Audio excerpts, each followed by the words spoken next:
Assalamualaikum warahmatullahi wabarakatuh. Waalaikumsalam warahmatullahi wabarakatuh. Alhamdulillah. கம்பம் அதாயி Arabic கல்லூரி நடத்தும் மாணவியின் 1500வது மீலாது பெருவிழாவினுடைய தொடர் சொற்பொழிவினை நிகழ்வில் இன்றைய தினம் நமக்கு முன்னால் சொற்பொழிவாற்ற இருக்கக்கூடியவர் மௌலானா மௌலவி அல் ஹாஃபில் எம் ஜியாவுர் ரஹ்மான் பாக்கவி ஹசரத் அவர்கள் மஸ்ஜிதே இலாஹியினுடைய தலைமையகமாக இருந்து பொறுப்பாற்றிக் கொண்டிருக்கின்றார்கள். இன்றைய தினம் பெண்ணினத்தை பெருமைப்படுத்திய நம் கோமா நபி ஸல்லல்லாஹு அலைஹி வஸல்லம் என்கின்ற தலைப்பிற்கு கீழே நமக்கு முன்னால் சொற்பொழிவாற்ற இருக்கின்றார்கள். இன்ஷா அல்லாஹ் ஹஸரத் அவர்களுடைய சொல்லை நம்முடைய செவிதாழ்த்தை கேட்டு அவர்கள் எந்த விஷயத்தை சொல்ல வருகின்றார்களோ அதை நாம் குறிப்பெடுத்து நம் வாழ்க்கையில் அமல் செய்யக்கூடிய நல்ல தௌஃபீகை அல்லாஹ் நம் அனைவருக்கும் தந்தருள் புரிவானாக. ஆரம்பமாக இந்த அவையை அல்லாஹ்வினுடைய சொல்லை ஓதி ஆரம்பிப்பதற்காக முதலாம் ஜும்ராவை சார்ந்த இஸ்ஹாக் அத்தாயை அவர்கள் அழைக்கின்றனர்.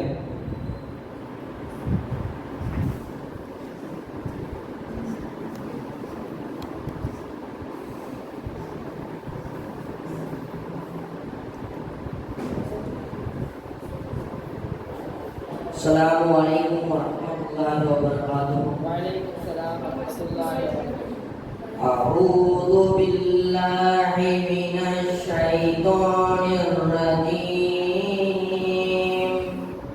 Bismillahirrahmanirrahim. Wat-tini wat-zaitun wa وهذا البلد الأمين لقد خلقنا الإنسان في أحسن تقويم ثم رددناه أسفل سافلين إلا الذين آمنوا وعملوا الصالحات فلهم أجر غير ممنون فما يكذبك بعد بالدين أليس الله بأحكم الحاكمين صدق الله العليم. السلام عليكم ورحمة الله وبركاته. Waalaikumsalam warahmatullahi wabarakatuh. அல்ஹம்துலில்லாஹ். அடுத்ததாக நபிகள் கோமான் ஸல்லல்லாஹு அலைஹி வஸல்லம் புகழ் பாடுவதற்காக முதலாம் ஜும்ராவை சார்ந்த நஸ்ருதீன் அத்தாய் அவர்கள் அழைக்கின்றேன்.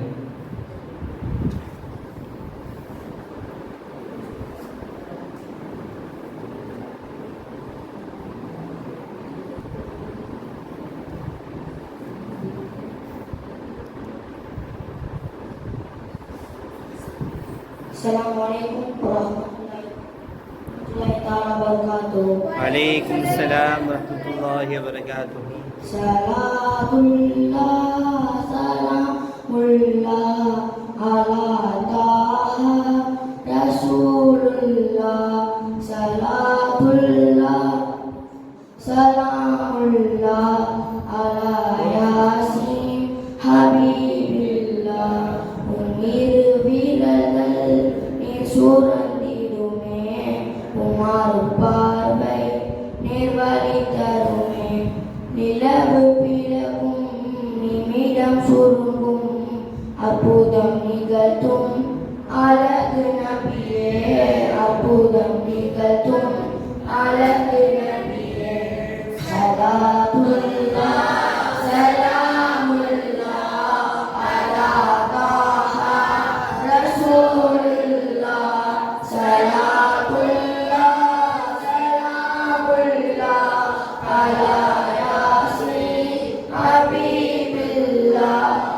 புகழை பாட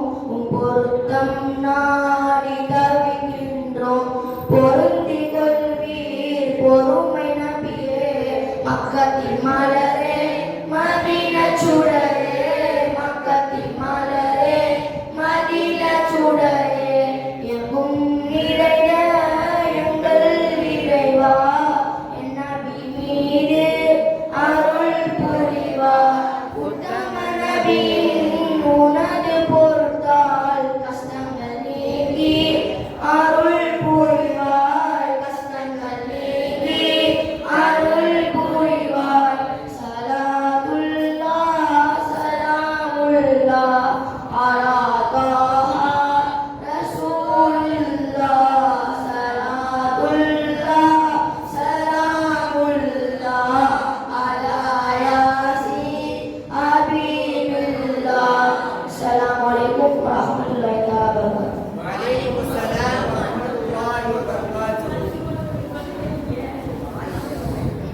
அல்ஹம்துலில்லாஹ்.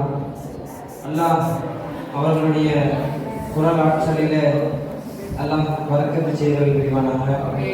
ஆமீன். அல்ஹம்துலில்லாஹ். ஹஸரத் அவர்கள் எம் ஜியாவுர் ரஹ்மான் பாக்கவி ஹஸரத் அவர்கள் நமக்கு முன்னால் சொற்பொழிவாற்றிருக்கின்றார்கள். அவருடைய சொல்லக்கூடிய விஷயத்தை செவிதாழ்த்தி கேட்டு அதன்படி அமல் செய்யக்கூடிய பாக்கியத்தை அல்லாஹ் நம் அனைவருக்கும் தருவானாக. இன்ஷா அல்லாஹ் தற்று ஹஸரத் அவர்கள் பேசுவார்கள். अल्हम्दुलिल्लाह नहमदुहु व नस्तईनुहु व नस्तगफिरुहु व नु'मिनु बिही व नतवक्कलु अलैहि व नऊज़ु बिल्लाहि मिन शुरूरि अनफुसिना व मिन सय्यिआति अअमालिना मन यहदिहिल्लाहु फला मुضل लहु व मन युضلल फला हादिय लहु ونشهد أن لا إله إلا الله وحده لا شريك له ونشهد أن سيدنا ومولانا محمدا عبده ورسوله أما بعد فقد قال الله تعالى أعوذ بالله من الشيطان الرجيم بسم الله الرحمن الرحيم يا أيها الناس إنا خلقناكم من ذكر وأنثى وجعلناكم شعوبا وقبائل لتعارفوا إن أكرمكم عند الله أتقاكم إن الله عليم خبير. وقال نبينا صلى الله عليه وسلم كلكم راع وكلكم مسؤول عن رعيته. صدق الله العظيم وصدق رسوله النبي الكريم ونحن على ذلك من الشاهدين والشاكرين والحمد لله رب العالمين. அளவற்ற அருளாளரும் நிரற்ற உடையவனுமாகிய எல்லாம் வல்ல அல்லாஹ்வின் திருப்பெயரால் ஆரம்பம் செய்கிறோம். சாந்தியும் சமாதானமும் நபிகள் நாயகம் ரசூலுல்லாஹி ஸல்லல்லாஹு அலைஹி வஸல்லம் அன்னவர்கள் மீதும் அன்னலாரின் குடும்பத்தினர் அவர்களின் தோழர்கள் அவர்களை பின்பற்றி வாழ்ந்த அல்லாஹ்வின் நல்லடியார்கள் நம்மவர்கள் அனைவரும் மேற்கொண்டார்கள். கண்ணியத்திற்குரிய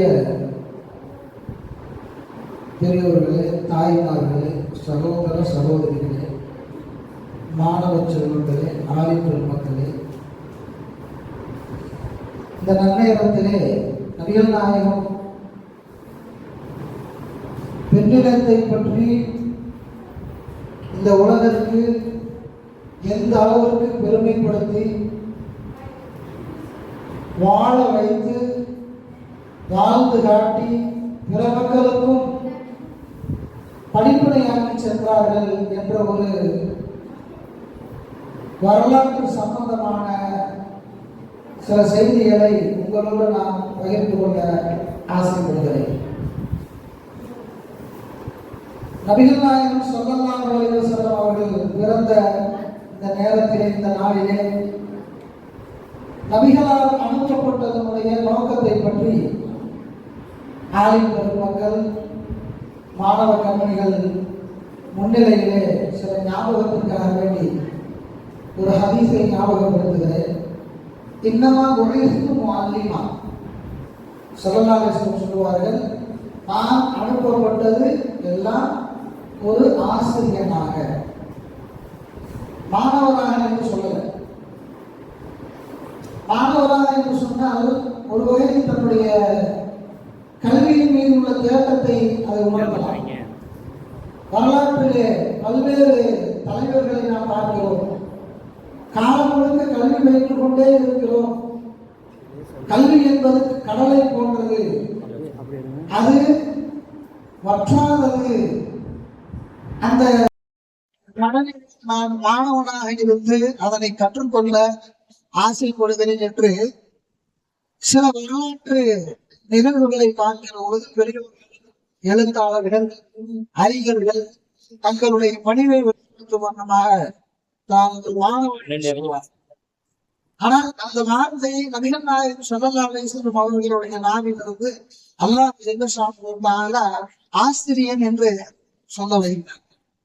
நான் உங்களுக்கு ஒரு ஆசிரியனாக அனைத்தும் அனைத்தும் எல்லா துறைகளும் அழைக்கப்பட்டிருக்கிறது. பெருமானார் அல்லாஹ் ஆதம் அலைஹிஸ்ஸலாத்தை மட்டும்தான் அனைத்து கல்வியும் கற்றுக் கொடுத்தார். அந்த அத்துணை கல்வியையும் பெருமானார் ஸல்லல்லாஹு அலைஹி வஸல்லம் அவர்களுக்கு கற்றுக் கொடுத்துள்ளார். குர்ஆன் ஷரீஃபில் இல்லாத கல்வியா? அந்த குர்ஆனை கொடுத்தது பெருமானார் ஸல்லல்லாஹு அலைஹி வஸல்லம். அவர்கள் தங்களுடைய நாவினால் சொன்னார்கள், ஆனால் முன் சென்றவர்கள், பின்னால் வரக்கூடியவர்கள் அத்துணை நபர்களுடைய கல்வியையும் அறிவையும் நான் கொடுக்கப்பட்டிருக்கிறேன். கல்வி கடன் உலகத்திலே எந்த ஒரு ஆசிரியர்களும் சொல்ல முடியாத ஒரு வார்த்தை, நான் ஒரு ஆசிரியனாக இந்த உலகத்திற்கு அனுப்பப்பட்டிருக்கிறேன் என்று நபிகள் நாயகம் ஸல்லல்லாஹு அலைஹி வஸல்லம் சொன்னாங்க. எந்த ஆசிரியர்னே சொல்ல மாட்டாங்க. எனக்கு தெரியாது, நிறைய சொல்லுவோம். இப்போ ஒரு ஆசிரியர் என்று வருகிற பொழுது அத்துணை துறைகளுக்கும் பெருமானார் ஸல்லல்லாஹு அலைஹி வஸல்லம் வழிகாட்டுவதற்காக இந்த உலகத்திற்கு வந்திருக்கிறார்கள் என்ற உண்மையை பார்க்கிற பொழுது, இந்த மனித சமுதாயம் படைக்கப்பட்டதனுடைய நோக்கத்தை அழகான ஒரு வட்டமான ஒரு வார்த்தையை சொல்லி முடிப்பார்கள். நபிகள் நாயகம் ஸல்லல்லாஹு அலைஹி வஸல்லம் இந்த உலகத்தில் படைக்கப்பட்டிருக்கக்கூடிய அனைத்து ஜீவராசிகளும் குல்லு நஃப்ஸின் தாயிகத்துல் மௌத், மரணத்தை சம்பவித்தே தீரும். அப்படி மரணத்தை சம்பவிக்கிற பொழுது எந்த ஒரு உயிரினமும் தனக்கு விதிக்கப்பட்ட உணவை, ரிசுக்கை, கடைசி ரிசுக் என்று ஒன்று, இதுக்கப்புறம் அவங்களுக்கு இதை உணவை சாப்பிட்டு இருப்பார், அதிகாலத்தை நிவர்த்தி செய்ய மாட்டார், தாங்கி இருப்பார், காலை உணவு அவருக்கு நல்லா விதி இல்லாமல் இருப்பார்.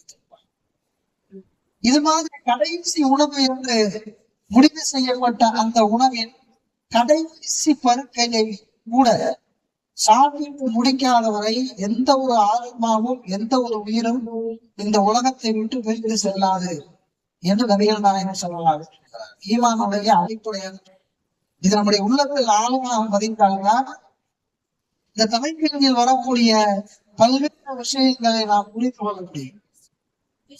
ஸல்லல்லாஹு அலைஹி வஸல்லம் அவர்கள் உணவுக்கு பொறுப்பேற்றிருக்கக்கூடியவன் அல்லாஹ் என்று சொல்லுகிறார்கள். ஒரு பெண் குழந்தை பிறக்கின்ற பொழுது அக்காலகட்டத்திலே வறுமையை பயந்து குழந்தையை, அந்த பெண் குழந்தையை மசாத்தாக்கக்கூடிய, மரணிக்க செய்யக்கூடிய, உயிரோடு புதைக்கக்கூடிய அந்த ஒரு காலகட்டத்திலே நபிகள் நாயகம் ஸல்லல்லாஹு அலைஹி வஸல்லம் பிறக்கிறார்கள். தான் பெற்ற குழந்தையை பெண் குழந்தை என்ற காரணத்தினால் ஆண் குழந்தைய செய்ய மாட்டார்கள். அந்த குழந்தையை வளர்ந்து ஆளாக்கி அதனை திருமணம் முடித்து கொடுத்து அதற்கு வேண்டிய வசதிகளை செய்து கொடுப்பதை அவர்களது தாய், அந்த தந்தை விரும்பாமல் அந்த குழந்தையை உயிருக்கு உதைக்கக்கூடிய அந்த காலகட்டம். நன்றாக யோசித்து பாருங்கள். அல்லாஹ் ஜல்லஷானஹு வ தஆலா உணவுக்கு பொறுப்பேற்று இருக்கிறார். அப்படி இருக்கிற பொழுது எந்த ஊருக்கும் நாம் உணவு கொடுக்கப்படவில்லை. பையா உங்களுக்கும் அவர்களுக்கும் சேர்த்து நாம் தான் ரிசுக்கை கொடுக்கிறோம் என்று அல்லாஹ் தஆலா குர்ஆனிலே சொல்லி காட்டுகிறார். பறவைகள் இருக்கிறது, கால்நடைகள் இருக்கிறது, மற்ற உயிர் ஜீவராசிகள் இருக்கிறது. எல்லாவற்றுக்கும் அல்லாஹ்தான் உணவை பொறுப்பேற்றிருக்கிறார். அப்படி இருக்கிறது தனக்கு பிறந்த குழந்தையை கொஞ்சம் கூட இரக்கம் இல்லாமல் தான் பெற்ற குழந்தை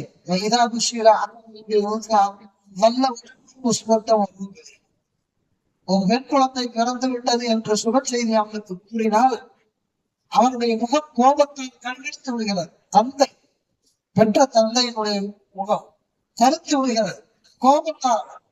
இதை இப்படியே வைத்துக் கொள்ளலாமா, வளர்த்து ஆளாக்கலாமா, அல்லது உயிரோடு புதைத்து விடலாமா என்ற ஒரு சிந்தனை கவலையிலேயே அவன் வாழ்ந்து கொண்டிருக்கிறான். புராணில் எல்லாம் சொல்கிறார்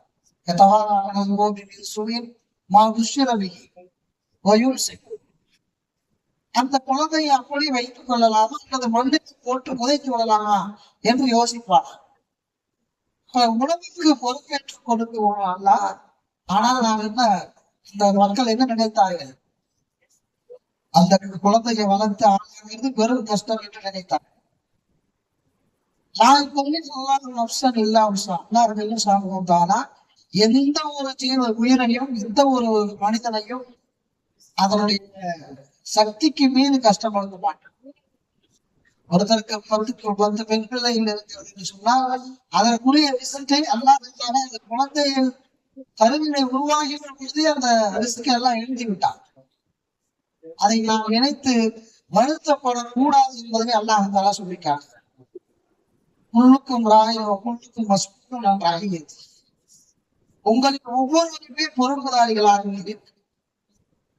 ஒரு கணவன் தன் மனைவிக்கு பொறுப்பாளர்களாக இருக்கிறார்.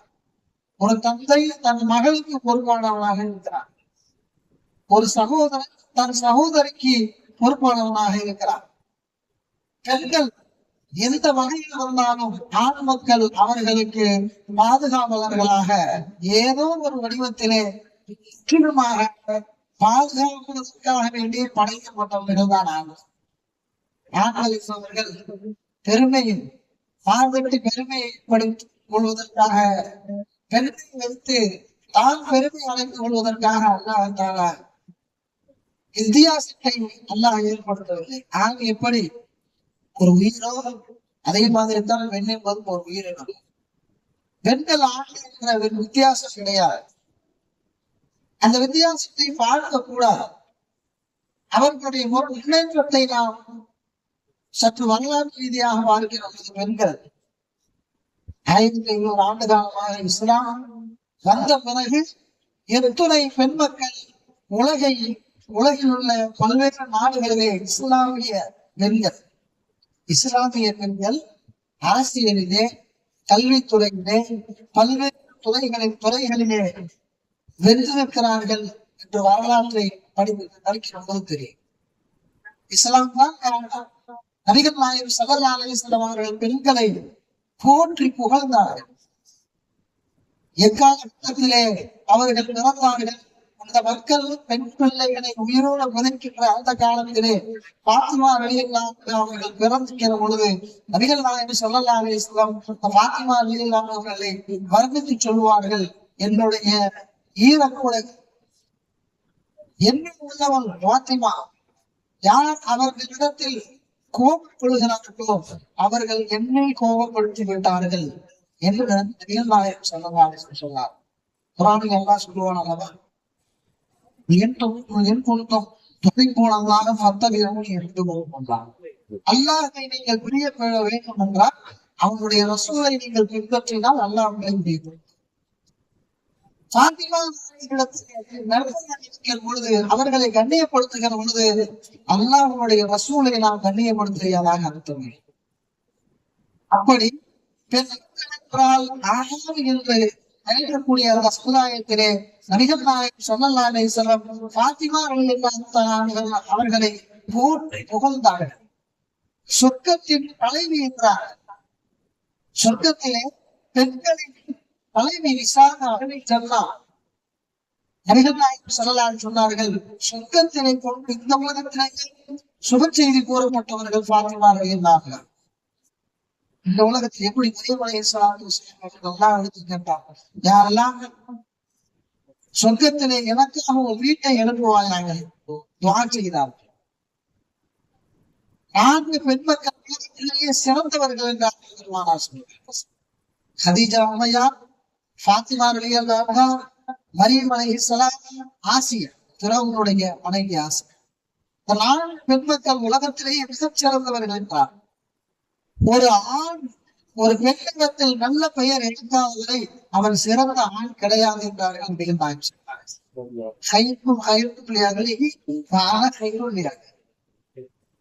பெண்கள் இந்த உலக வரலாற்றிலே பல்வேறு இடங்களை பறித்திருக்கிறார்கள்.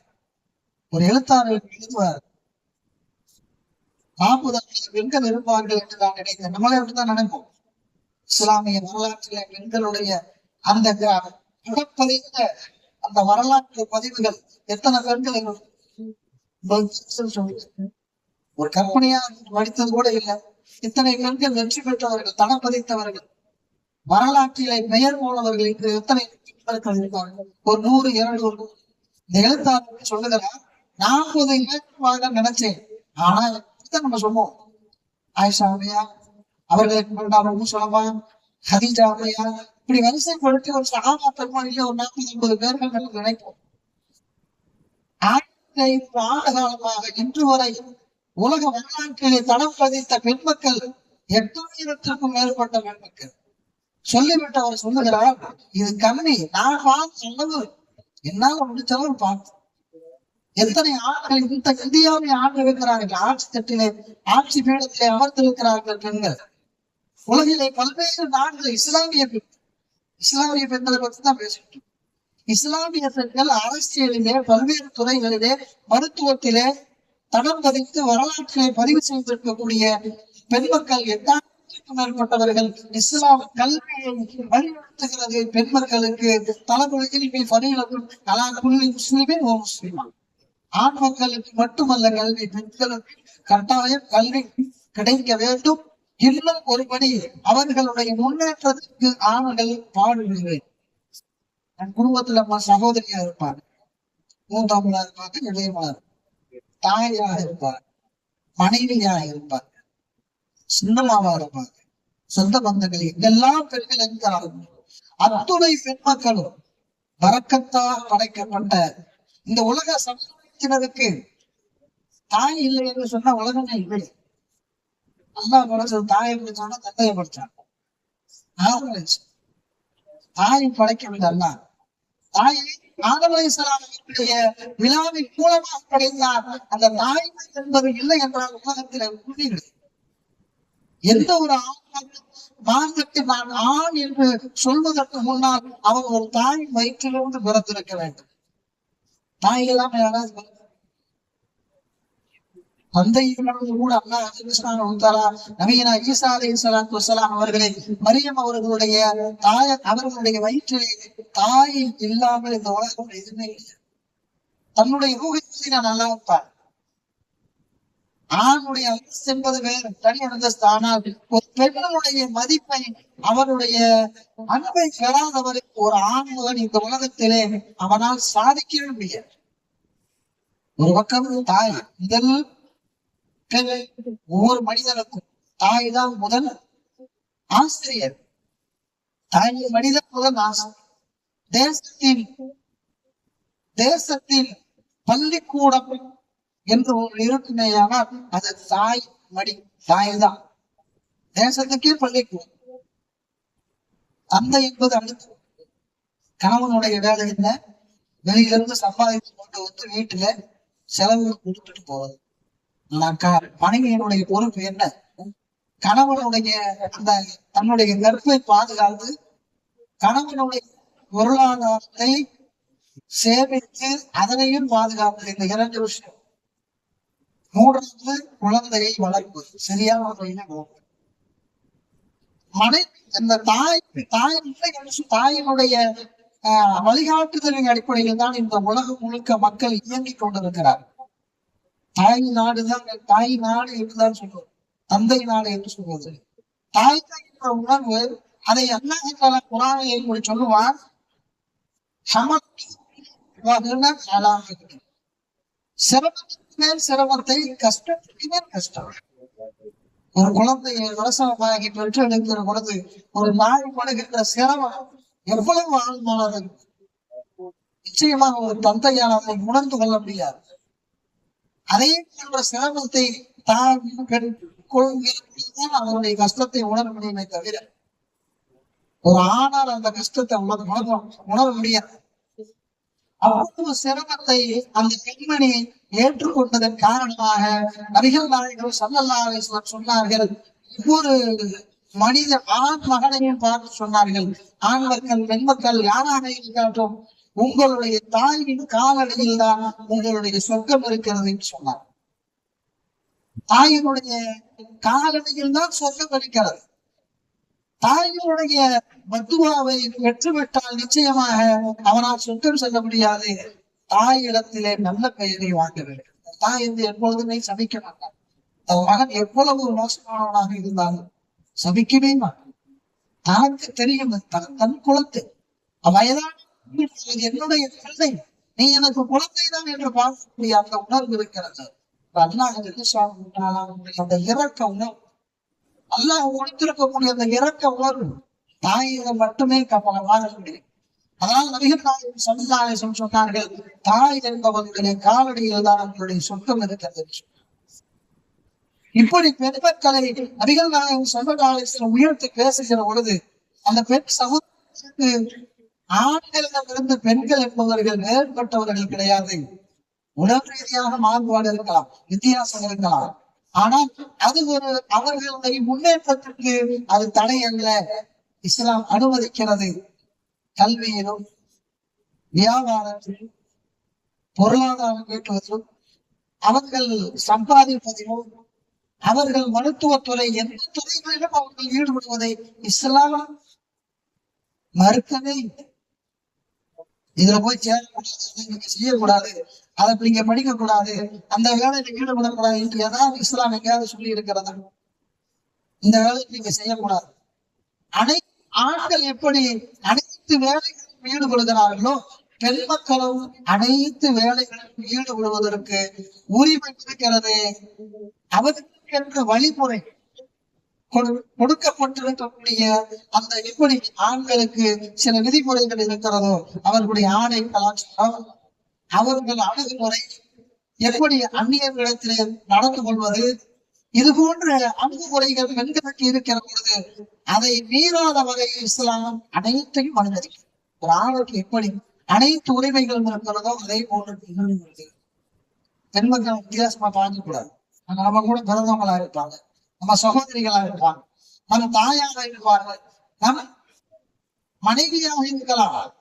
யார் என்றாலும் அவர்களை ஏளனமாகவோ குறைந்த படைப்பாகவோ பார்ப்பதை நாம் தவிர்க்க வேண்டும். குர்ஆனிலே அல்லாஹ் சொல்கிறார், இன்னா ஹலக்னாகும் மின் ஸக்கரி வ உன்ஸா, உங்களை ஒரே ஆண் ஒரு பெண்ணிடத்திலிருந்து படைத்திருக்கு. உங்களை யாரு? ஆண்கள் பெண்கள் எல்லாருமே தான்.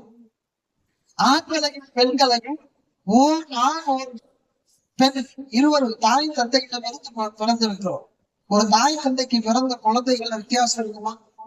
உடல் ரீதியாக இருக்கலாம், மன ரீதியாகவோ அவர்களுடைய உரிமை ரீதியாகவோ அவர்களுக்கு செய்ய வேண்டிய கடமைகள் விஷயத்திலோ அவர்களுக்கு ஆன்மீகத்தை போதிக்கின்ற விஷயத்திலோ வித்தியாசம் பார்க்காது. அவரவர் காட்டப்பட்ட வழிமுறையின் அடிப்படையிலே பெண் சமுதாயங்கள் இப்படி நடந்து கொள்ள வேண்டும், ஆண் மக்கள் இப்படி நடந்து கொள்ள வேண்டும். இருவரும் ஒற்றுமையாக இந்த உலகத்திலே வாழ்வதற்காகத்தான் அல்லாஹ் படைத்திருக்கிறானே தவிர ஒருவர் இன்னொருவரின் மீது அநீதம் அளிப்பதற்கோ அநியாயம் செய்வதற்கோ நசுக்குவதற்கோ அவர்களுடைய உரிமையை விடுக்குவதற்கோ பறிப்பதற்கோ உரிமை கிடையாது. உமர் இல்லாம அவர்கள் மெம்பர்படியில ஏற்று சொன்னார்கள், நீங்கள் மகன் அதிகமாக வாங்குறீங்க, மகன் தொகையை அதிகமாக வாங்குகிறீர்கள். நபிகள் நாயகம் ஸல்லல்லாஹு அலைஹி வஸல்லம் அவருடைய காலகட்டத்திலே சஹாபாக்களும் சரி பெருமானாரும் சரி 400 பெண்களுக்கு அதிகமாக மகன் கொடுத்ததாக நான் பார்க்கல. எனக்கு தெரியாது, எனக்கு தெரிஞ்ச அளவு 400 மகன் கொடுத்திருக்கிறேன். ஆனா நீங்க இன்னைக்கு அதிகமாக கேட்கறீங்க என்று சொல்லி மெம்பர் படி கொண்டு கீழே இறங்குறாங்க. ஒரு பெண் முன்னால் வந்தார்கள். உமர் அவர்களின் நீங்கள் இப்படி சொல்லுகிறீர்கள், ஆனால் குர்ஆனிலே அல்லாஹ் என்ன சொல்லுகிறான் தெரியுமா? அவர்கள் அவர்களுக்கு குவியலாக, எந்த அளவுக்கு குவியல் என்று சொன்னால் சின்ன குவியலாகவும் இருக்கலாம், பெரிய குவியலாக குவிச்சு வச்சிருக்க. நகை இன்னைக்கு வந்து 1 கிராமே வளம் 1000 ரூபாய்க்கு விற்கிது. இன்னும் ஒரு சில வருடங்கள்ல லட்சத்தை தொற்று விடும். ஒரு நகையை வந்து குவியலா வச்சோம்னா எப்படி? அப்படி அல்லாஹ் கொடுக்க சொல்றான். மகனை குவியலாக கொடுக்கல என்று அல்லாஹ் சொல்றான். நீங்க என்னன்னு சொன்னாக்க 400 மட்டுப்படுத்துறீங்கிறேன். என்னைக்கு மட்டுப்படுத்துகிறீங்களே, உங்களுக்கு என்ன அதிகாரம் இருக்கிறது என்று கேட்கிற பொழுது உமர் ரலியல்லாஹு அவர்கள் இந்த உமரை இந்த பெண்மணி ஜெயித்து விட்டாள் என்று சொல்லிவிட்டு மறுபடியும் மெம்பர் படித்து தங்களுடைய கருத்தை வாபஸ் சொல்றாங்க. இந்த உமரை அந்த பெண்மணி ஜெயித்து விட்டாலும் அல்லாஹ் இப்படி சொல்லுகிறார் என்று சொல்லி தங்களுடைய கருத்தை பின்வாங்குகிறார் என்று சொன்னார் உமர் ரலியல்லாஹு அவர்கள். யார் அந்த உமர்? உமருடைய நாவிலே அல்லாஹ் பேசுகிறான் என்று நபிகள் நாயகம் ஸல்லல்லாஹு அலைஹி வஸல்லம் அவர்கள் அடையாளப்படுத்திய அப்படிப்பட்ட உமர் நாயகம். அல்லாஹ் ஜல்லஷானஹு வ தஆலா மகத் தொகையை கொடுத்து நீங்கள் திருமணம் முடியுங்கள், அதை கொடுக்காமல் உங்களுடைய நிக்காஹ் ஏற்றுக்கொள்ளப்படாது என்று அல்லாஹ் தஆலா சொல்லி காட்டுகிறார். மகத் தொகை என்பது அது எவ்வளவு அதிகமாக கேட்டாலும் நம்ம கொடுத்துட்டான், அவங்களுக்கு உரிமை இருக்கிறார். அந்த அளவுக்கு அதிகமாக கேட்டாலும் நாங்கள் கொடுத்துத்தான் ஆக வேண்டும். ஆனா இன்னைக்கு நம்முடைய நாட்டு வழக்கம் எப்படி ஆயிருச்சுன்னா, வரதட்சணை எவ்வளவு கேட்கிறாங்களோ அவ்வளவு கொடுத்தால்தான் அந்த பெண் திருமணம் முடிக்க போடுவாங்க. ஏன் மாட்டோம், அப்படியும் தலைகளாக மாட்டோம். ஒரு சமுதாயத்தை சீரழிக்கக்கூடிய, பெண் சமூகத்தை இழிவாக்கக்கூடிய, அவர்களை நோவினைப்படுத்தக்கூடிய ஒரு வழக்கம் தான் வரதட்சணை. நம்முடைய மாணவர்களாக இருக்கட்டும், தாய்மார்களாக இருக்கட்டும், நியத்து வையுங்கள், என்னை சார்ந்த பெண்மணிகளுக்கு, என்னுடைய கட்டுப்பாட்டில் இருக்கக்கூடிய பெண்மணிகளுக்கு வரதட்சணையை கொடுக்கவோ வாங்க மாட்டோம் என்று. அதுதான் இஸ்லாத்தினுடைய அடிப்படையான விஷயமாக இருக்கிறது. வரதட்சணை வாங்க சொல்லி எங்குமே அல்லாஹ் சொல்லுங்க. வரதட்சணை அதுக்கு என்ன அரபியில என்ன வார்த்தை, ஹதீஸ்ல பார்க்க முடியுமா? சீர்ப்பது அது பெண்ணுக்கு விருப்பப்பட்டு அனுபவிப்பாக தாய் சிந்தை கொடுத்து அனுப்பணும். அது வேற, அது வரதட்சணையில இவ்வளவு கொடுத்து சொல்லி கேட்கிற பொழுது அது வரதட்சணை ஆகியோம். இன்று இஸ்லாமிய சமுதாயம் நம் நாட்டை பொறுத்தவரை பல்வேறு ஏற்றத்தாழ்வுகளுக்கு காரணமாக இருக்கக்கூடியது வரதட்சணை. பெண் குழந்தைகள் இறக்குகிற பொழுது இதுக்கு வரதட்சணை கொடுத்து நிக்காஹ் முடிக்க வேண்டும் என்ற ஒரு அச்ச உணர்வு. இது ஐயா கொஞ்சம் பெருமானார்கள் வாழ்ந்த காலகட்டத்திலே மிக மோசமாக பழக்க வழக்கமாக இருந்த ஒன்று. பெண் குழந்தை பிறந்தாலே அதனுடைய பின்னால் உள்ள வாழ்க்கையை நினைத்து பயப்படுறது, அச்சப்படுறது. இந்த பழக்கம் இன்றைக்கு நம்ம சமுதாயத்துல இருக்குதா இல்லையா? இது எதற்கு காரணமாக? வரதட்சணை தான். இந்த வரதட்சணை என்பது எங்கிருந்து வந்தது?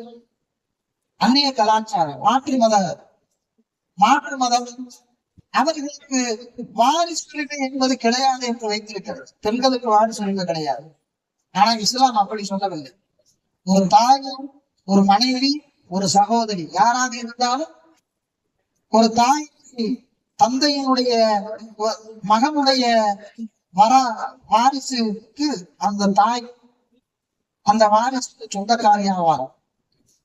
கணவனுடைய சொத்துக்கு மனைவியும் சொந்தக்காரி ஆவார். சகோதரனுடைய சொத்துக்கு சகோதரி சொந்தமாவார்.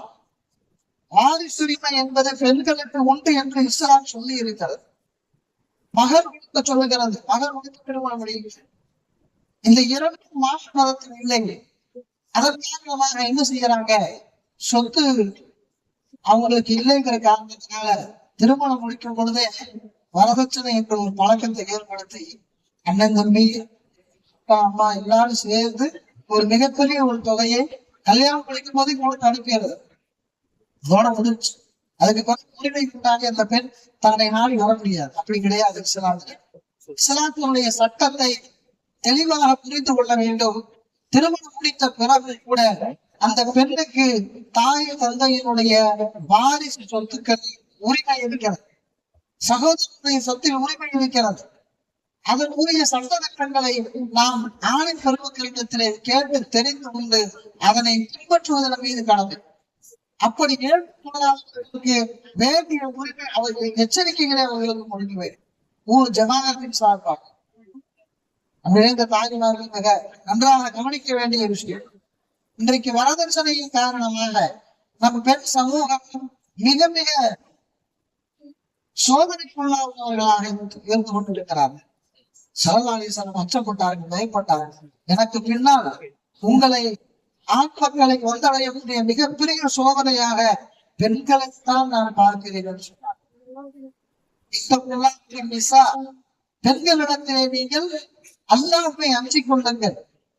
அவருடைய உரிமை விஷயத்தில் ஃபாத்திமா அம்மையார் அவர்கள் கடுமையான வேலைப்பாடு, வீட்டு வேலை, அதனை செய்து முடிக்கிற பொழுது உடல் வலி, கடுமையான கஷ்டம். தனக்கு வேலை உதவி செய்வதற்காக வேலைக்காக ஒரு ஆளை, ஒரு அடிமையை கேட்டு ஆயிஷா அம்மையார் அவர்களிடத்தில் வந்து முறையிடுகிறார்கள். ஆயிஷா அம்மையார் அவர்கள், அப்படியா, நீங்கள் சொல்லுங்கள், பெருமானார் வந்த பிறகு கேட்டு உங்களுக்கு சொல்லுகிறேன் என்று சொல்லி அனுப்பினார். அவர்கள் நாங்கள் ஸல்லல்லாஹு அலைஹி வஸல்லம் வந்த பிறகு இந்த செய்தியை சொன்ன பொழுது பாத்திமா அவர்களுடைய வீட்டுக்கு சென்று ஸல்லல்லாஹு அலைஹி வஸல்லம் தஸ்பீஹாத்துகளை சொல்லிக் கொடுக்கிறார்கள். நீ உறங்குகிற பொழுது சுப்ஹானல்லாஹ் 3 முறையும், அல்ஹம்துலில்லாஹ் 3 முறையும், அல்லாஹு அக்பர் 3 முறையும், 33 தடவையும், 33 தடவை, 34 தடவை, 100 தடவை நீங்கள் சுப்ஹானல்லாஹ் அல்ஹம்துலில்லாஹ் அல்லாஹு அக்பரை நீங்கள் சொல்லிக் கொண்டு படுத்தால், ஒரு வேலைக்காரன் உங்களுக்கு உதவி செய்து உங்களுடைய சுமையை தீர்த்தால் எவ்வளவு ஆரோக்கியம் கிடைக்குமோ, ஆரோக்கியமா சுகமாக இருக்குமோ, அந்த சுகத்தை அல்லாஹ் இந்த தஸ்பீஹாத்துகளை வைத்திருக்கிறான் என்று சொல்லி நாம் தாய்மார்களுக்கு அந்த தஸ்பீஹாத்துகளை சொல்லிக் கொண்டு சென்றார்கள் ஃபாத்திமா நாயகி மூலமாக. அதனால் அந்த தஸ்பீஹுக்கு ஃபாத்திமா தஸ்பீஹ் என்ற பெயர். 33 தடவை, அல்ஹம்துலில்லாஹ் 33 தடவை, அல்லாஹ் 34 தடவை ஓதிவிட்டு தாய்மார்கள் உறங்குகிற பொழுது தங்களுடைய எல்லா விதமான உடல் ரீதியான கஷ்ட நஷ்டங்களை அல்லாஹ் தஆலா போக்கி விடுவார். நபிகள் நாயகம் ஸல்லல்லாஹு அலைஹி வஸல்லம் சொன்ன வார்த்தை புரியாது. தாய்மார்களை கவனித்து இருக்கிறார். ஒரு பக்கம் ஆண்கள் தங்களுடைய கடமைகளை சரிவர செய்ய வேண்டும், பெண்கள் தங்களுடைய கணவன்மார்களுக்கு செய்ய வேண்டிய கடமைகளை சரியாக நிறைவேற்ற. ஹதீஜா அம்மையார் அவர்களுக்கு 40 வயது, பெருமானாருக்கு 25 வயது திருமணம் முடிக்கிற பொழுது, பெருமானாருக்கு நபித்துவம் கிடைக்கிற பொழுது 40 வயது நபிகள் நாயகம் ஸல்லல்லாஹு அலைஹி வஸல்லம் அவர்களுக்கு. ஹதீஜா அம்மையார் அவர்களுக்கு என்ன வயது? 50க்கும் மேல் வயது. அப்படிப்பட்ட ஒரு காலகட்டத்திலே பெருமானார் ஸல்லல்லாஹு அலைஹி வஸல்லம் தங்களுடைய 3 ஆண்டு கால பயணத்தை ஹிரா குகையை நோக்கி மேற்கொள்கிறார்கள். அக்குகையில் சென்று உட்கார்ந்து தியானம் செய்வார்கள், திக்ர் செய்வார்கள், தொழுவார்கள், வணக்குவார்கள், அல்லாஹ்வை திக்ர் செய்து கொண்டிருப்பார்கள். அந்த நேரத்துல உணவை கொண்டு போய் கொடுக்கிறது யார்? உணவை கொண்டு சொல்லுவார்கள், தீர்வு விட்டால் மறுபடியும் எடுத்து கொள்வார்கள். அப்படி சில நேரத்தில் ஹதீஜா அம்மையார் தங்களுடைய 50க்கு மேற்பட்ட வயது ஆனாலும் கூட சிரமம் பார்க்காமல் ஒரு வயதான பெண்மணி ஸல்லல்லாஹு அலைஹி வஸல்லம் அவர்களுக்கு உணவு கொண்டு செல்வார்கள். இந்த ஹிரா குகையை போய் பார்த்துக்கிறேன், குறைந்தபட்சம் அதை பாருங்க. உச்சி மலை, அந்த மலையில் ஏறி சென்று தினம் அந்த குகைக்கு சென்று பெருமானார் எப்படி தங்கினார்கள், அவர்களுக்கு மனைவியாக இருந்த ஹதீஜா அம்மையார் அவர்களை விட வயது மூத்தவர்கள் உணவு கொண்டு சென்றார்கள். கணவனுக்கு செய்ய வேண்டிய கடமைகளை அவர்கள் சரியாக நிறைவேற்றி அவனுடைய திருப்தியை அடைந்து ஒரு பெண் மரணிப்பானையானால் அவனுக்கு சொர்க்கத்தை கொண்டு நான் வாக்களிக்கிறேன் என்று நபிகள் நாயகம் ஸல்லல்லாஹு அலைஹி வஸல்லம் சொன்னார்கள். அவருடைய மரணம் எப்படி இருக்க வேண்டும்? ஒவ்வொரு பெண்ணும் தன் மரணம் தன் கணவனுடைய திருப்தியோடு அமைய வேண்டும். கணவனும் சரியான முறையில் நடந்து கொள்ள வேண்டும். கணவன் சரியான முறையில் நடந்து கொள்ளவில்லை, ஹராமான மார்க்கத்தில் இல்லாத ஹராமாக்கப்பட்ட விஷயங்களை எல்லாம் செய்கிறாரே ஆனால் அவரிடமிருந்து தன்னை விடுத்துக் கொள்வதற்கு மார்க்கம் அனுமதிக்கிறது. கல்வானாலும் கணவன் உள்ளானாலும் பழக்கம் எல்லாம் இஸ்லாத்தில் கிடையாது, சரீரத்திலே அனுமதி கிடையாது. அல்லாஹ் மாற்றமாக நடக்கின்ற பொழுது கணவனாக இருக்கட்டும் மனைவியாக இருக்கட்டும் அவர்களுக்கு மத்தியில் பிரிந்து விடுவது நல்லது. கேட்கவில்லை என்று சொன்னார், அவர்களை திருத்த முயற்சிக்க வேண்டும். முடியாது என்ற பட்சத்தில் வருகிற பொழுது தன் மனைவி கணவனிடத்தில் இருந்து உள்ளாக வாங்கி கொள்ளலாம். மனைவி சரியாக என்கிற பொழுது கணவன் மனைவியை தலாக விட்டு விடலாம். மனைவி கணவன் மனைவி என்கிற பொழுது அல்லாஹ் ரசூலுக்கு கட்டுப்பட்டவர்களாக தங்களுடைய வாழ்க்கையை அமைத்துக் கொள்ள வேண்டும். இதைத்தான் மார்க்கம் தெளிவாக சொல்லி காட்டுகிறது. ஒரு குழந்தையை ஒரு தாய் பெற்றெடுக்கிற பொழுது அல்லாஹ் ஜல்லுல்லாஹு தஆலா அதற்குரிய ரிஸ்கோடு தான் அதை அனுப்பி வைக்கிறார். அந்த குழந்தை அதற்குரிய உணவை சாப்பிட்டு முடிக்காத வரை இந்த உலகத்தை விட்டு அது மூத்தாகாது என்று நபிகள் நாயகம் ஸல்லல்லாஹு அலைஹி வஸல்லம் சொல்லி காட்டினார்கள். அதனால் அதனுடைய ரிஸ்கை கவலைப்பட்டோம், அதற்கு அந்த குழந்தையை ஏன் பிறந்தது, பெண் குழந்தை பிறந்து விட்டது என்று நாம் கவலைப்படுவதோ மார்க்கத்தில் சரீரத்தில் அனுமதிக்கப்படாத ஒன்றான விஷயமாக இருக்கிறது. நபிகள் நாயகம் ஸல்லல்லாஹு அலைஹி வஸல்லம் அவர்கள் பல திருமணம் கொடுத்தார்கள், பல குழந்தைகள் அவர்கள். ஸல்லல்லாஹு அலைஹி வஸல்லம் அவர்கள் குழந்தை பிறப்பை வழிநடத்தினார்கள். ஒரு சமுதாயம் கியாமத்து நாளிலே பல்வேறு சமுதாயங்கள் கியாமத்து நாளிலே அவரவர்கள் தங்களுடைய நபிமார்களோடு இமாம்களோடு சேர்ந்து வருவார்கள். என் சமுதாயத்தில் கியாமத்து நாளிலே அதிகமாக இருக்க வேண்டும் என்று விரும்பினார்கள். பல திருமணத்தை செய்தார்கள். அதாவது 4 திருமணம் முடித்துக் கொள்வதற்கு ஆண்களுக்கு அனுமதி கொடுத்தார்கள். ஒரு பெண் தன் கணவனை இழந்த பிறகு மறுமணம் முடிப்பதற்கு அனுமதி கொடுத்திருக்கிறார்கள். ஆனா இன்றைக்கு பழக்கமே இல்லாமல் ஆணாக இருக்கட்டும் பெண்ணாக இருக்கு அந்த ஒருத்தனுக்கு ஒருத்தி என்ற அந்த ஒரு இஸ்லாத்தில் இல்லாத ஒரு கான்செப்ட் அதை நம்முடைய மனக்கரையில் வைத்துக் கொண்டிருக்கிறோம். கணவன் இழந்து விட்டால் மனைவி விதவையாகவே வாழ்ந்து மரணித்து விட வேண்டும், மனைவி இழந்து விட்டால் கணவன் வேறுபடம் முடிக்காமலே மரணித்து விட வேண்டும் என்ற பழக்கம் இஸ்லாத்தில் கிடையாது, சரி கிடையாது. நபிகள் நாயகம் ஸல்லல்லாஹு அலைஹி வஸல்லம் அவர்களுக்கு 50 வயதுக்கு மேல்தான் ஆயிஷா அம்மையாரை திருமணம் முடித்தார்கள். ஆயிஷா அம்மையாருக்கு என்ன வயது? சிறு வயது. ஒரு பெண் 10 வயது அடைந்த பிறகு அவளை திருமணம் முடிக்க கேட்டு வரக்கூடிய மனம் மாப்பிள்ளை தீனு மார்க்க பண்பவனாக இருந்தால் உடனே திருமணம் முடித்து வயசெல்லாம் சொல்லுங்க என்ன வயசு. ஒரு சாலிகான ஒரு நல்லடியா உங்களுக்கு பருவ வயது அடைந்த ஒரு பெண்ணை பெண் கேட்டு வருகிறார், நீங்கள் உடனே திருமணம் முடித்து கொடுக்க வேண்டும். இத மாற்றம் சரியது. அப்படி கொடுக்காமல் என்ன ஒரு காரணம், வயது வித்தியாசமோ அல்லது வேற எந்த விஷயம் மார்க்க என்ற ஒரு காரணத்தை தவிர வேறு எந்த காரணத்தை முன்வைத்துக் கொண்டு மன இச்சைக்கு கட்டுப்பட்டு முடியெல்லாம் நடச்சிருச்சு வயசானவராக அப்படி அவர் ஏற்கனவே திருமணம் முடித்தவராக இருக்கிறாரு, அவருக்கு இப்படி என்றெல்லாம் என்னென்ன காரணங்கள் மார்க்கத்தில் அனுமதிக்கப்பட்ட விஷயங்களை எல்லாம் நாம் அதை மனோ இச்சையின் காரணமாக காரணம் காட்டி அந்த மாப்பிள்ளையை தவிர்த்து விடுவோமையானால் ரசூலுல்லாஹி ஸல்லல்லாஹு அலைஹி வஸல்லம் எச்சரிக்கிறார்கள், உங்களிடத்தில் பருவ வயது அடைந்த பெண் மக்கள் இருக்கிறார்கள், அவர்களுக்கு ஒரு சாலிகான மாப்பிள்ளை வருகிறார், வந்து உங்களிடத்தில் பெண் கேட்கிறார், நீங்கள் கொடுக்காமல் மறுத்து விடுவீர்களே ஆனால் அதற்கு இந்த துன்யாவிலே பல்வேறு குழப்பங்களையும் சோதனைகளையும் ஒட்டுமொத்த மனித சமுதாயத்தில் சந்திப்பார்கள் என்றார்கள் ஸல்லல்லாஹு அலைஹி வஸல்லம். எத்தனை பெண்மக்கள் இன்றைக்கு குமர்களாக தேங்கி இருக்கிறார்கள். வருகிறார்கள் சொன்னால் அவர்கள் தீனுக்கு கட்டுப்பட்டவர்களால் உணவை திருமணம் முடிக்கின்றனர். அதை புறக்கணிக்கிறது ஒரு தடவை தான் வரும். மழைங்கிறது மழை மாதிரி. மழை எப்படி வருகிறது? மழை இல்லாத விவசாயம் இருக்காது. ஒரு விருந்தாளி நம்மை நாடி வருகிறார். நாம இந்த இடத்துல இந்த இடத்துல உட்கார்ந்துருவோம். 1 மணி நேரத்துல பார்த்தோம்னு சொன்னாக்க தேனியில இருக்கும்.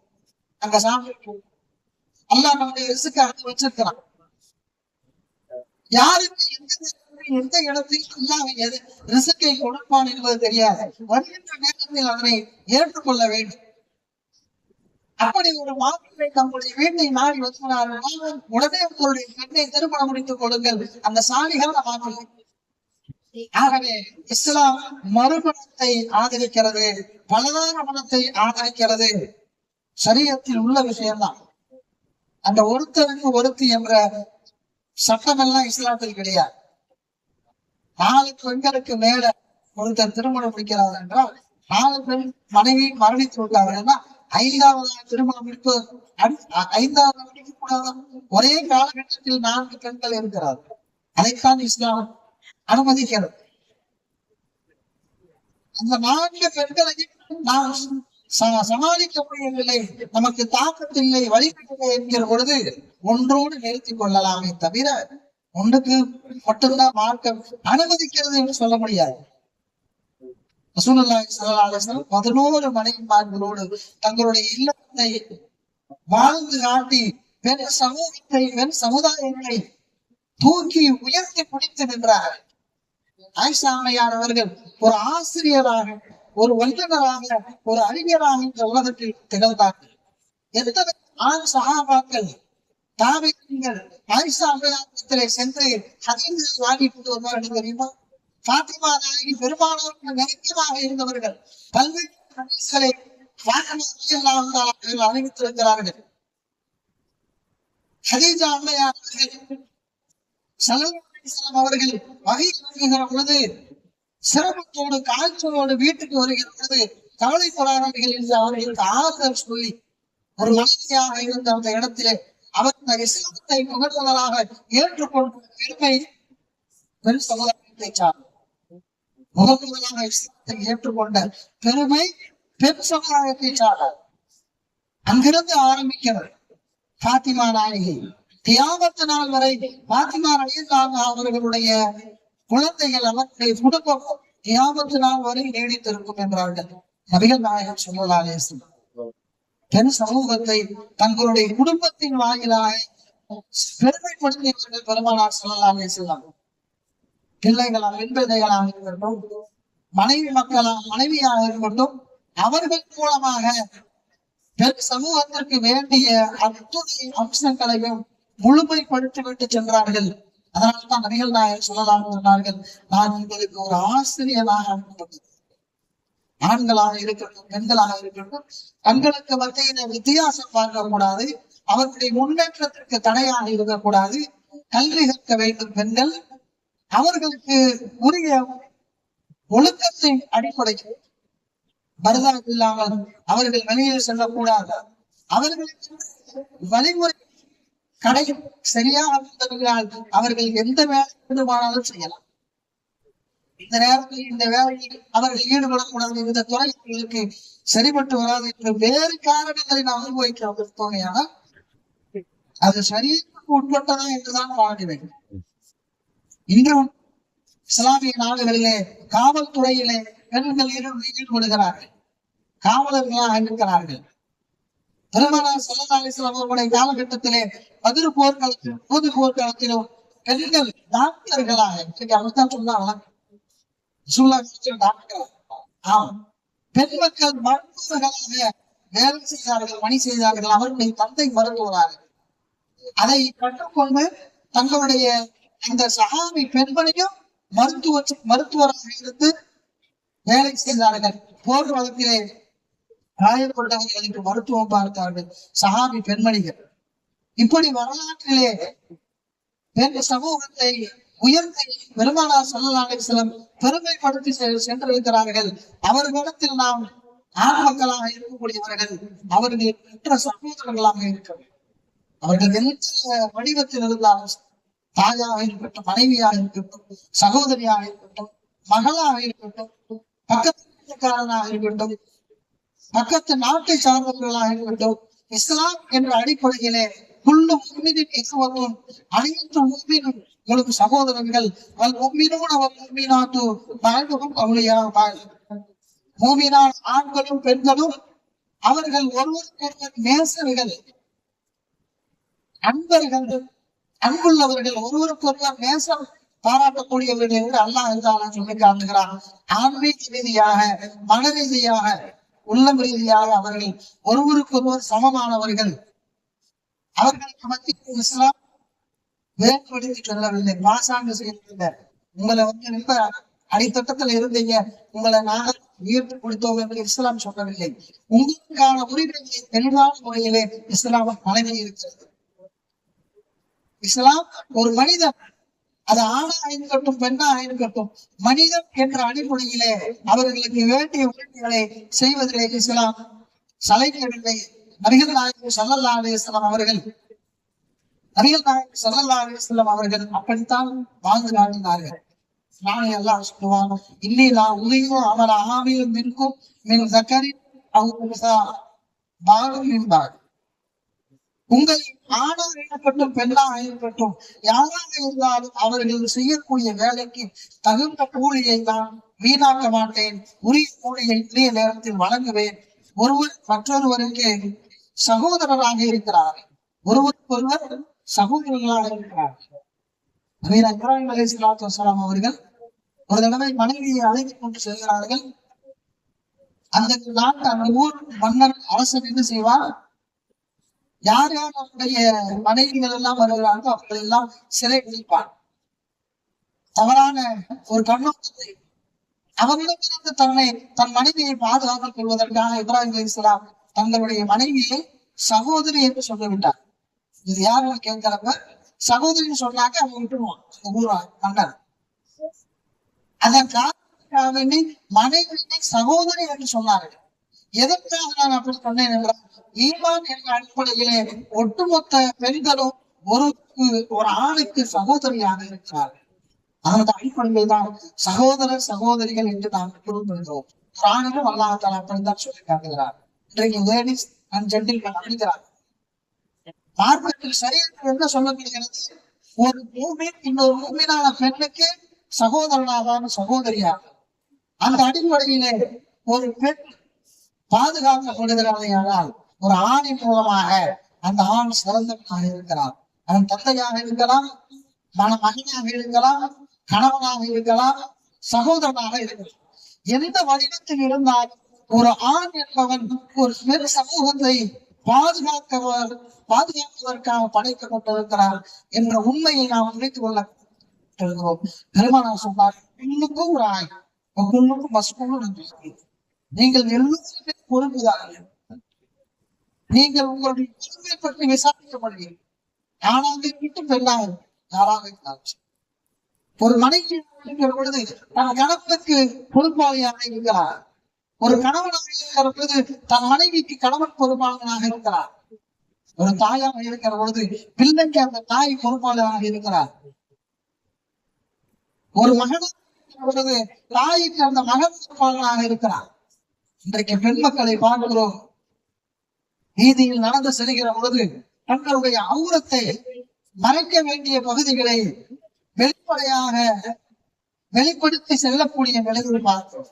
குர்ஆனிலே வெட்ட வெளிச்சமாக ஹராமான் என்று சொல்லப்பட்ட விஷயம், முடிகளை அவிழ்த்து வெளியே விட்டுக் கொண்டும் மருது அணிந்திருக்கிறார்கள். ஆனால் முடி வெளியே தெரிகிறது. என்ன காரணம்? வேண்டும். ரசூலுல்லாஹி ஸல்லல்லாஹு அலைஹி வஸல்லம் ஒரு சஹாபி பெண்மணி வருகிறாங்க, யா ரசூலல்லாஹ் எனக்காக நீங்க துஆ பண்ணுங்க, எனக்கு அப்பப்போ வலிப்பு நோய் வருது, அது சரியாக துஆ செய்யுங்க.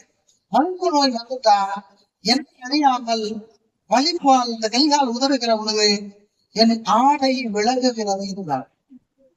ஒரு பெண், ஒரு சஹாபியத்தான பெண், வரலாற்றை பாருங்கள், கவலைப்பட்டு சொல்லுகிறார்கள், வலிப்பு நோய்க்காக துஆ செய்யுங்கள், அந்த ஆடை விளங்குகிறது. அது சரியாக இந்த வலிப்பு நோய் சரியாக துஆ செய்யுங்க என்று கேட்கிறாங்க. அப்ப ரசூலுல்லாஹ் சொன்னார்கள், நீ உறுதியாக இருந்தால் அல்லாஹ் உங்களுக்கு கூலி கொடுப்பான், இல்லை துவா செய்யணும் விரும்புறீங்களா? நான் துவா செய்யணும். நீங்க நாடினே பொறுமையோடு அல்லாஹ் உங்களுக்கு கூலி கொடுப்பான். இந்த வலிப்பு நோயை பொறுமையோடு ஏற்றுக்கொண்டால் அல்லாஹ் உங்களுக்கு கூலி கொடுப்பான். இல்லை துவா செய்ய சொன்னீங்கன்னா செய்ய. இரண்டு வாய்ப்பை பெருமானார் சொல்கிறார்கள். அப்பொழுது அந்த சஹாபி எப்படி சொல்கிறார்கள்? யார சொல்லலாம், உண்மையா இருக்கு. இதுதான் சொர்க்கத்து பெண்மணிக்கு அடையாளம். தாய்மார்கள் சுவனத்து பெண்களாக வாழ வேண்டும். அதனால கஷ்டத்தை சகிச்சுட்டு இருக்கின்ற அர்த்தம் இல்ல. அடுத்த விஷயம் சொல்றாங்க, இந்த சாமி பெண்மணி யார சொல்லலாம், நான் பொறுமையோடு நான் இருக்கிறேன், ஆனா நீங்க என் ஆடை விலகாமல் இருப்பதற்கு நீங்க துவா செய்கிறீர்கள். வலிப்பு நோய் வருகிற பொழுது தன்னை அறியாத ஒரு நிலை, ஒரு மயக்க நிலை போன்று. மயக்கமா இருக்கும் போது நம்முடைய உடம்பில் என்ன நடக்குது தெரியுமா? மயக்க ஊசி போட்டு ஆபரேஷனை மேற்கொள்றாங்க. என்ன நடக்குதுன்னு தெரியாது. வலிப்பு நோய் என்பது அதுவும் ஒரு நோய்தான், ஒரு கஷ்டமான ஒரு நிலைதான். அந்த நேரத்தில் என் ஆடை விலகாமல் இருப்பதற்கு நபிகள் நாயகம் ஸல்லல்லாஹு அலைஹி வஸல்லம் துஆ செய்யுங்கள் என்று சொன்ன பொழுது துஆ செய்தார்கள் பெருமானார் என்று ஹதீஸில் வருகிறது. ஆனால் இன்றைக்கு பெண் மக்கள் நல்ல ஆரோக்கியமா தான் இருக்கிறார்கள். ஆனால் வெளியில் செல்கிற பொழுது தங்களுடைய மறைக்கப்பட வேண்டிய தலைப்பகுதி முடிப்பகுதியை வெளியிட்டு கொண்டு செல்கிறார்கள். நன்றாக யோசித்து பாருங்கள். பெண்கள் எந்த காலகட்டத்திலும் தங்களுடைய தலைமொழியை வெளிப்படுத்துவதற்கு கணவனை தவிர பிற ஆண்களுக்கு வெளிப்படுத்துவதை மார்க்கம் ஹராமாக்கி இருக்கிறது. அவர்களுடைய உடலிலே முகம், 2 முன் கைகள், இவற்றை தவிர கால் பாதங்கள், இவற்றை தவிர உடலுள்ள அனைத்து படைக்கப்பட வேண்டியது. அன்பு நிறைந்த தாய்மார்கள், சகோதர சகோதரிகளை, அல்லாஹ் நமக்கு இட்ட கட்டளையின் அடிப்படையிலே நம்முடைய ஆடை கலாச்சாரங்களை, நம்முடைய ஒழுக்கங்களை, நம்முடைய உணர்வுகளை தெளிவாக கடைபிடித்துக் கொண்டு எல்லா விதமான துறைகளிலும் நம்மை ஈடுபட சொல்கிறது. அதற்கு வலியுறுத்துகிறது. ஆண் மக்களை அதற்கு துணை புரிய சொல்கிறது. அந்த ஆண் தந்தையாக இருக்கலாம், கணவனாக இருக்கலாம், மகனாக இருக்கலாம், சகோதரனாக இருக்கலாம், யாராக இருந்தாலும் ஒரு பெண் உயர்ந்த இடத்தை அடைவதற்கு ஒரு ஆண் மகன் பின்னால் என்று உயர்த்தி கொள்வதற்கு, அவளை பாதுகாப்பதற்கு உற்ற துணையாக இருந்து பாடுபட வேண்டும் என்பதை இஸ்லாம் தெளிவாக சொல்லி காட்டுகிறது. ஆண் பெண் என்ற பாகுபாடு எல்லாம் இஸ்லாத்தில் கிடையாது. ஒழுக்க ரீதியாக சில வேறுபாடுகள் இருக்கலாம். இவர்கள் இப்படி ஆடை அணிய வேண்டும், இவர்கள் இப்படி நடந்து கொள்ள வேண்டும், இவர்கள் இப்படி நடந்து கொள்ள வேண்டும் என்று ஒழுக்க ரீதியாக சில வேறுபாடுகள், வித்தியாசங்கள் இருக்கலாம். இதெல்லாம் காரணம் உங்களுக்கு மத்தியிலே உருவாக்கம் ஏற்பட வேண்டும். உங்களை கொண்டு அல்லாஹ் இந்த பூமியிலே ஆண்களை கொண்டு பெண்களை கொண்டு ஒரு சமூக அபிவிருத்தியை அல்லாஹ் நாடுகிறார். அழகும் என் அசுவாஜிக்கும் உங்களிலிருந்தே உங்களுடைய ஜோடியை படைத்து உங்களை கொண்டு ஒரு சமுதாயத்தை உருவாக்குவதற்காக அல்லாஹ் தாலா ஒழுங்க விதிகளை கற்று தந்திருக்கிறார். சகோதரியை ஒரு சகோதரனை மனமுடிக்க முடியாது, அவன் ஆண் பெண் இருந்தாலும் மனமுடிக்க முடியாது. இப்படிப்பட்ட ஒழுக்கம் என்பது மார்க்கத்திலே கடமையாக்கப்பட்டு இருக்கிறது. இந்த ஒழுக்கத்தை தவறக்கூடாது, ஆண்களாக இருக்கட்டும் பெண்களாக. அப்படி தவறுகின்ற பொழுது பல்வேறு கஷ்டங்களை நாம் அனுபவிக்க நாம் காத்திருக்க வேண்டும். அல்லாஹ்வுக்கு ரசூலும் நமக்கு எப்படி கட்டளையிட்டு இருக்கிறார்களோ அந்த அடிப்படையில் நம்முடைய வாழ்க்கை அமைத்துக் கொள்ள வேண்டும். திருமண மேடைகளில் செலவுகளை குறைத்துக் கொள்வது, அதிகமான செலவுகள், எவ்வளவு அதிகமாக ஆடம்பரமான செலவுகள், இதுவெல்லாம் சாதாரண பெண்களுக்கு பாதிக்கும். நீங்க எவ்வளவு ஒரு பெண் ஒரு பொம்பளைக்குள்ளதான் வச்சிருந்தவ ஜெகஜோதியா நடத்தணும், ஒரே நாள்ல எல்லா காசையும் தீர்த்து அதோட பிடிச்சிடலாம். அதுக்கு அடுத்து அந்த பிள்ளைகளுடைய வாழ்க்கையை யோசிக்கிறது கிடையாது. அது குறை எப்படி இருந்தாலும் சரி, அப்படி அல்ல. அனுமதித்திருக்கிற வகையிலே இலக்கமான முறையில் அமைத்துக் கொள்ளுங்கள். வீண் விரயங்களை தவிர்த்துக் கொள்ளுங்கள். இஸ்லாம் என்பது வீண் விரயம் என்பது ஹராமான ஒன்று. அல்லாஹ் அப்படி வீண் விரயம் செய்யக்கூடியவர்களை விரும்ப மாட்டான். ஆனால் இன்னைக்கு இஸ்லாம் மஜ்லிஸ்ல பார்த்தோம், எவ்வளவு குப்பையாக உணவுகள் எல்லாம் குப்பை தொட்டிக்கு சமைக்கின்ற உணவிலே கால்வாசி குப்பை தொட்டிக்கு போகக்கூடிய இந்த காலம் தேவையில்லாதவற்றை சமைப்பதிலும் அதை செலவு செய்வதிலும் நாம் ஈடுபட்டுக் கொண்டிருக்கிறோம். மார்க்கம் எப்படி அனுமதித்திருக்கிறது? இஸ்லாத்தை அனுமதிக்கிறதா? யோசித்து பார்க்க.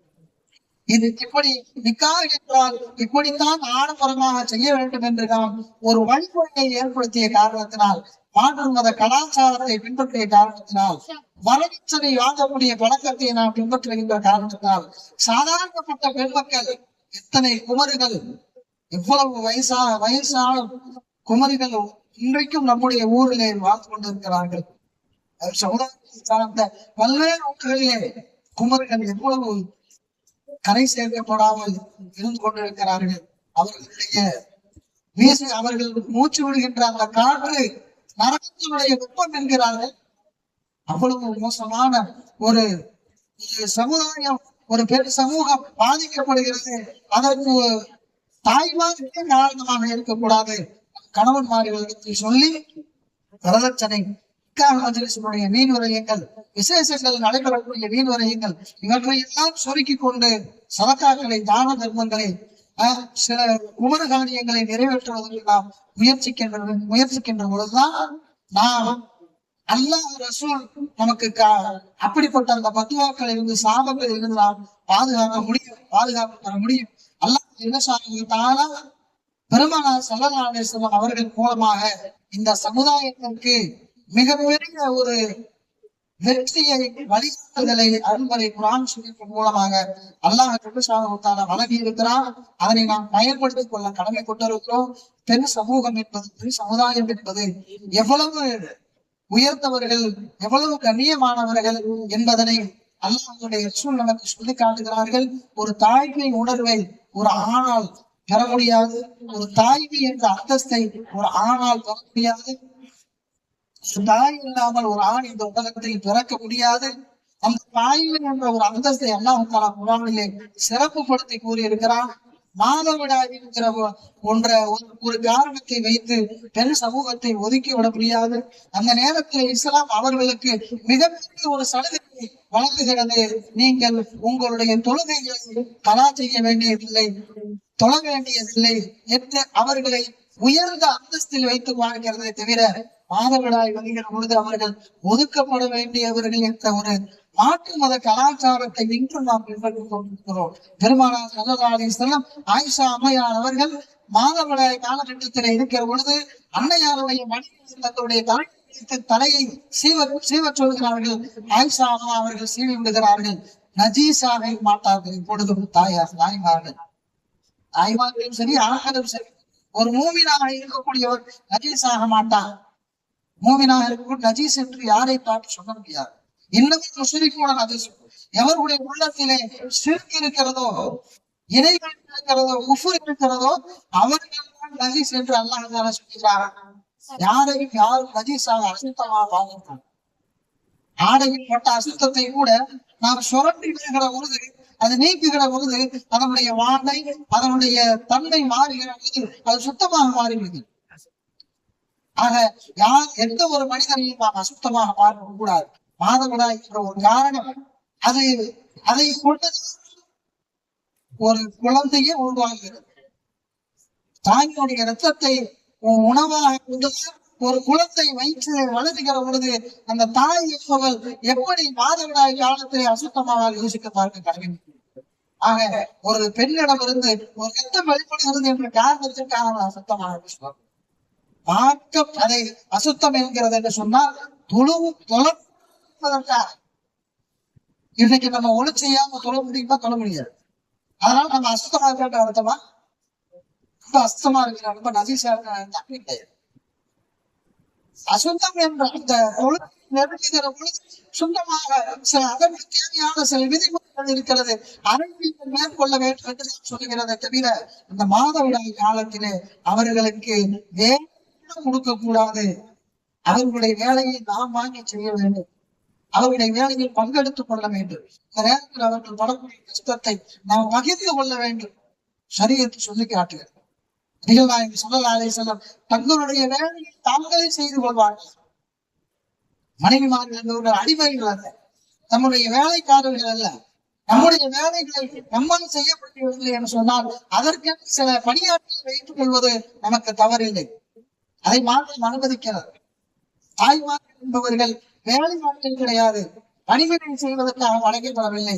வீட்டில் இருக்கிற காலத்துல பூரா தாய் தந்தைக்கு பணிவிடை செய்வது, கணவனுடைய வீட்டுக்கு போய்விட்டு அங்க மாமியார் மாமனாருக்கு காலம் பூரா கஷ்டப்படுறது, இதெல்லாம் மார்க்கத்தில் இல்லாத. அதற்காக வேண்டி செய்யக்கூடாதா என்றால் கிடையாது. வீட்டு வேலைகளை தன் பிள்ளை வளர்த்து தன் குடும்பத்தை சீராக்குவது ஒரு மனைவியின் மீது கடமையாக இருக்கிறது. அதை மாற்ற வலியுறுத்துகிறார்.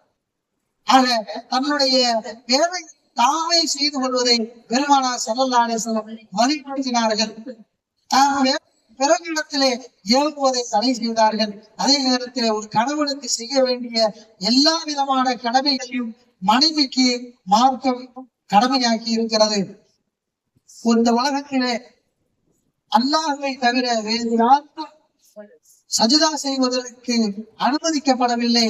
அப்படி ஒரு வேலைக்கு அனுமதித்திருந்தால் ஒரு கணவனுக்கு மனைவியை சஜிதா செய்ய அனுமதித்திருக்கும் என்று அதிகள் நாயகம் ஸல்லல்லாஹு அலைஹி வஸல்லம் சொல்லுகிற பொழுது கணவனுடைய திருப்தியை பெறுவது ஒரு சாலிகான கணவனுடைய திருப்தியை பெறுவது என்பது ஒரு மனைவிக்கு எந்த அளவிற்கு மறுமையில் சொர்க்கத்தை பெற்றுத்தரக்கூடிய ஒன்றாக இருக்கிறது என்பதை புரிந்து கொள்ள வேண்டும். அதே நேரத்திலே நல்ல மனைவி நமக்கு அமைக்கிற பொழுது ஈமானை பெரும் பகுதியை நாம் அடைந்துவிட்டோம் என்ற அர்த்தமாக இருக்கிறது. கணவன் மனைவி இருவரும் இந்த இஸ்லாம் மார்க்கத்திலே மிக உயர்ந்த அந்தஸ்தை வைக்கப்படக்கூடியவர்களாக இருக்கிறார்கள். நபிகள் நாயகம் ஸல்லல்லாஹு அலைஹி வஸல்லம் அவர்கள் சொல்லுகிறார்கள், நீங்கள் எல்லோருமே ஒரே ஆத்மாவிலிருந்து பழகும். உங்களிலே வேறுபாடுகள், ஜாதிகள், இனங்கள், மதங்கள், இந்த வேறுபாடுகள் எல்லாம் நீங்களாக உருவாக்கி கொண்டது. அல்லாஹ் ஒரே ஆண் ஒரே பெண்ணிற்கு உங்களை படைத்திருக்கிறார். ஒற்றுமையாக வாழ வேண்டும், ஒழுக்கமாக வாழ வேண்டும். இதைத்தான் ஷரீஅத் நமக்கு வலியுறுத்துகிறது. எல்லாம் அல்லாஹ் அப்படிப்பட்ட உன்னதமான அல்லாஹ் ரசூலுக்கு திருப்தியை அளிக்கக்கூடிய ஒரு உன்னதமான வாழ்க்கையை வாழ்வதற்கு உண்டான நோக்கிக்கிறேன். அல்லாஹ் ஜல்லுஷானஹு வ தஆலா நம் அனைவருக்கும் தந்தருள்வானாக. அஸ்ஸலாமு அலைக்கும் வரஹ்மத்துல்லாஹி வபரகாத்துஹு. அல்ஹம்துலில்லாஹ். அல்லாஹ்வுடைய மிகப்பெரிய இறைமையை கொண்டு 12வது நாளுடைய பயானும் மிகச் சிறந்த முறையில் அல்லாஹ் தஆலாவுடைய உதவியை கொண்டு நடத்தப்பட்டிருக்கிறது. அல்ஹம்துலில்லாஹ். ஹஜ்ரத் அவர்கள் நம்மவர்களுக்கு முன்னால் எந்தெந்த விஷயத்தை எல்லாம் கூறினார்களோ, இந்த சமுதாயத்தில் எவ்வாறு இருக்க வேண்டும், குறிப்பாக இந்த சமுதாயத்தில் இருக்கக்கூடிய பெண்கள் எவ்வாறு இருக்க வேண்டும் என்றெல்லாம் ஹஜ்ரத் அவர்கள் நம்மவர்களுக்கு முன்னால் கூறினார்களோ, அந்த அத்தனை விஷயத்தையும் இந்த மஜ்லிஸில் இருக்கக்கூடிய தாய்மார்களாக இருக்கட்டும், சகோதரிகளாக இருக்கட்டும், அத்துணை நபர்களும் அவருடைய வாழ்க்கையை பின்பற்றக்கூடிய பாக்கியத்தை வல்லோர் ரஹ்மான் தர வேண்டும். அல்ஹம்துலில்லாஹ். இதை தொடர்ந்து இப்பொழுது நம்முடைய கல்லூரியில் உஸ்தாதாக இருக்கக்கூடிய யாசர் உஸ்தாத் அத்தாயி அவர்கள் நம்முடைய ஹதரத் அவர்களுக்கு சால்வையை அணிவித்து கௌரவப்படுத்துவார்கள்.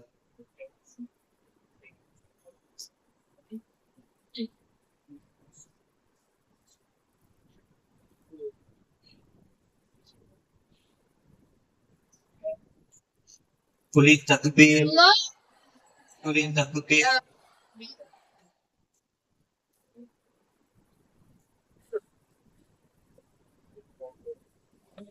نبينا مولانا محمد وعلى آله سيدنا ومولانا بارك وسلم عليه. ربنا تقبل منا إنك أنت السميع العليم وتب علينا إنك أنت التواب الرحيم. آمين. ربنا هب لنا من أزواجنا وذرياتنا قرة أعين واجعلنا إماما. رب اجعلني مقيم الصلاة ومن ذريتي ربنا وتقبل دعاء. آمين. ربنا اغفر لي ولوالدي وللمؤمنين يوم يقوم الحساب. آمين. ربنا زدنا علما وارزقنا فهما وتفهيما برحمتك يا ارحم الراحمين. يا ربي أعط لنا علما وفهما كما أعطيت يا ربنا للشيخ غزالي. اللهم أنت السلام ومنك السلام وإليك يرجع السلام وحينا ربنا بالسلام آمين وادخلنا الجنة دار السلام تبارك ربنا وتعاليك فتعظمت يا الله والإكرام اللهم أحينا بحياة العلماء وأمتنا بموت الشهداء واحشرنا غدا في زمرة الأولياء وأدخلنا الجنة مع الأنبياء برحمتك يا أرحم الراحمين آمين اللهم إنا نسألك الصحة والعفة والأمانة وحسن الخلق والرضا بالقدر رضينا بالله ربا وبالإسلام دينا وبمحمد صلى الله عليه عليه وسلم نبيا ورسولا اللهم احسن عاقبتنا في الامور كلها واجرنا من خزي الدنيا وعذاب الاخره توفنا مسلمين والحقنا بالشهداء والصالحين ربنا آتنا في الدنيا حسنة وفي الآخرة حسنة وقنا عذاب النار رب ارحمهما كما ربيانا صغارا صلى الله تعالى وسلم على خير خلقه ونور عرشه سيدنا محمد وعلى آله وصحبه أجمعين الحمد لله رب العالمين